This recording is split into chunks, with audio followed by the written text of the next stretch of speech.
من زمان وتقريبا كل شركات العربيات بالذات اللي عندها فريق للسباقات أو بتنافس في نوع معين من الموتور سبورت وهم بيحاولوا ينقلوا التكنولوجيا والسرعة اللي موجودة في نسخ السباق دي للشوارع. وقبل بس ما نبدأ، انت لو مش عارف ليه ممكن من الصعب وجود موديل سباق على الشارع، ففي كذا سبب بيمنع أو بيصعب ده جدا. أولهم إن في شوية عوامل لازم تكون في النسخ اللي هتمشي على الشوارع دي، زي الإشارات والمرايات الوسطية وغيرهم كتير من اللي مش بينزلوا على عربيات السباق. تاني سبب وهو المهم جدا وهو جزء الاعتمادية اللي تقريبا صعب وجودها في الموديلات دي. يعني مثلا في الفورمولا 1 بيغيروا المحرك كل 5 سباقات تقريبا، ده غير ان هما بيحتاجوا فريق كامل علشان يشغل العربية ويخليها جاهزة للسواقة. بس بالرغم من كل العوامل دي ما منعناش من اننا نشوف موديلات واخدة كتير من موديلات السباقات، زي موديلات اللامبورجيني الاس تي او او البورشه الجي تي 2 ار اس وموديلات البلاك سيريس من مرسيدس. بس كل دول زي ما قلت لك واخدين من موديلات السباقات مش عربية سباقات بشكل كامل، وده طبعا علشان يبعدوا عن المشاكل اللي قلنا عليها. بس في 2017 في شركة ألماني وحيدة خدت كل المشاكل دي وحرفيا رمتها ومهتمتش بيها نهائي، وقرروا ان هم هينقلوا استحواذهم الكامل على الفورمولا 1. وبعد موسم من اكتر المواسم اللي سيطرت عليه عربية واحدة بس وتقريبا كسبت كل السباقات، مرسيدس قرروا ان هم هيحطوا محرك النسخة دي على موديل الشوارع ويبيعوها للناس العادية. فأحب أعرفك بالاي ام جي بروجكت 1. فالقصة دي كلها ابتدت من 2014 لما نزل قرار من الفورمولا 1 ان كل الفرق لازم تستغنى عن محركات ال V8 اللي على عربياتها، وكل المشاركين هيشاركوا ب V6 هايبريد، علشان كده اسمها الهايبريد ايرا. وبعد القرار ده في فرق كتير معرفتش ان هم يطوروا موديل قوي ينافسوا بيه زي فيراري مثلا. بس على الناحية التانية فريق مرسيدس قدروا انه يستغل الريجوليشن الجديدة دي بأفضل شكل ممكن، وسيطروا على ساحة الفورمولا 1 بشكل حرفيا ما كانش فيه زيه قبل كده. والمحرك اللي قدروا يطوروه ده كان ملوش منافس تقريبا. وساعتها اتطرحت فكرة غريبة جدا، وهي ايه اللي يحصل لو نزلنا المحرك ده لنسخة شوارع. وفعلا الفكرة دي ككونسبت كار حاجة فعلا كويسة جدا، هتعمل دعاية رهيبة للشركة.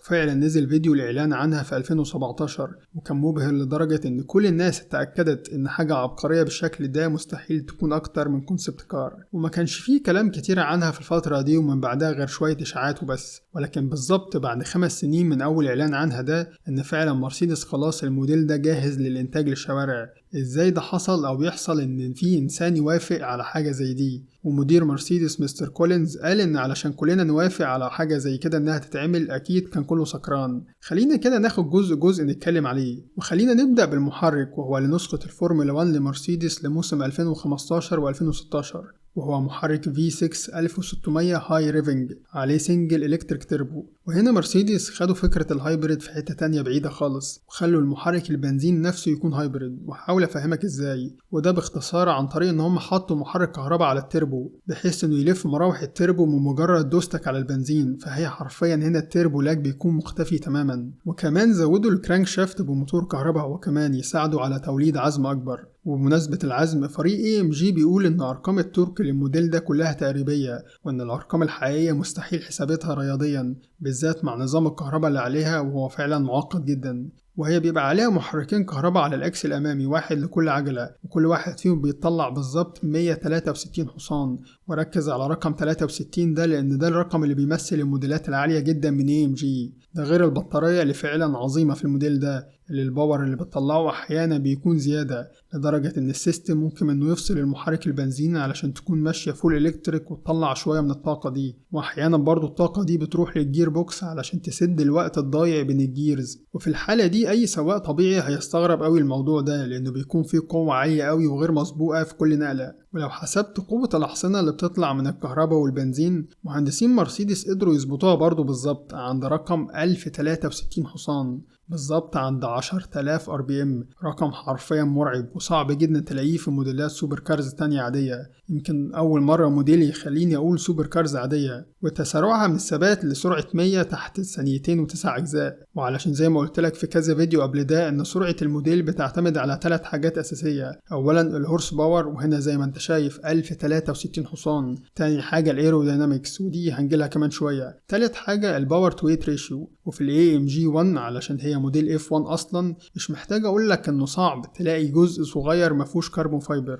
وقدروا بكده يوصلوا لوزن 1695 كيلو، ولو انت مش عارف فطبعا ده وزن خفيف جدا. بس السؤال دلوقتي بقى هم عملوا ايه في موضوع الاعتمادية اللي كنت بكلمك عليه في موديلات السباق في البداية، لان زي ما قلت لك في الاول ان محركات الفورمولا 1 بتتغير كل تقريبا 3 ل 5 سباقات، وفي الاغلب مش بتعيش اكتر من كده. فهم بصراحة حلوها وما حلوهاش في نفس الوقت، لانك هتحتاج تغير الباور يونت هنا بالكامل برضو، بس مش كل 5 سباقات، تقريبا كل 48 ألف كيلو، وتكلفة تغييره للمرة الواحدة سعرها هيوصل ل 700 ألف دولار. ده غير سعر العربية نفسه اللي حاليا من 2 ل 3 مليون دولار. طبعا أرقام فلكية، بس لو قارنتها بموديلات ال F1 اللي كل مرة هتحتاج تشغلها فيها لازم يكون معاك فريق كامل وكاوتش مخصص، فالمبلغ يعتبر ولا حاجة بالنسبة لفرق الفورمولا 1. بس في الآخر برضو إن فكرة تغيير الباور يونت بترجع لطريقة سواقتك، وقد إيه هتسوقها على أعلى مود، وقد إيه هتسوقها على مود الكهرباء بالكامل. وكلاما على الدرايفنج مودز فهي بتنزل ب6 مودز، الفولي إلكتريك بيكون واحد منهم طبعا،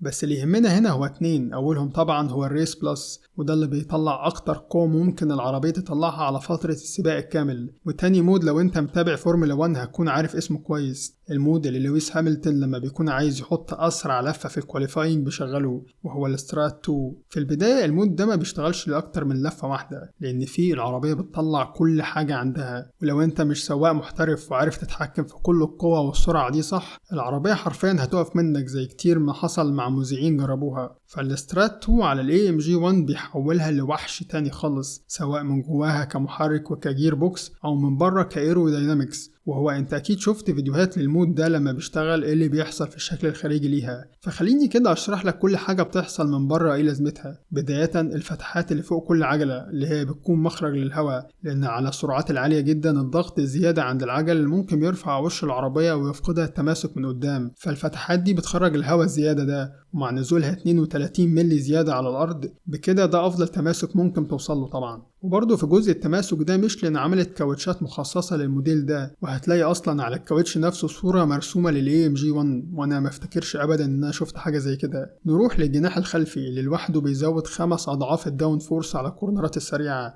وبيخليها حرفيا تلزق في الأرض، ولأنه فعال جدا كداون فورس على الملفات ده بيخليه يقلل التوب سبيد على الخطوط المستقيمة، علشان كده بيزودوها بنظام ال DRS ال Drag Reduction System زي بالظبط موديلات الفورمولا 1. وكل العوامل دي هي اللي ساعدت ال AMG 1 انها تحط اسرع لفة كموديل انتاجي على نوربرجرينج، خدت اللقب من البورش GT2 RS. بس المبهر بجد انها سبقتها ب8 ثواني كاملين، فانت مستوعب الرقم ده؟ طبعا حاجة مبهرة. بس احب ابهرك اكتر بان التراك كان مبلول شوية لان كان فيه مطر خفيف، يا عالم فعلا لو التراك ناشف كانت ممكن تعمل ايه. ولو انت فاكر انها اسرع بس من موديلات الشارع كلها، فاحب اقولك انها اسرع من موديلات ال LMP 3 و 2 وكام فرقة من ال1، ودي لو انت مش عارف فدي اعلى فئات العربيات في سباقات التحمل، فهي تفوقت على موديلات السباق على التراك وموديلات الشوارع في شوارع. يمكن الموديل الوحيد اللي جه في دماغي لما قلت الجملة دي يمكن هي الماكلارين F1، وهما شبه بعض في حاجات كتير مش بس حتى الأبواب الفراشة بتاعتهم.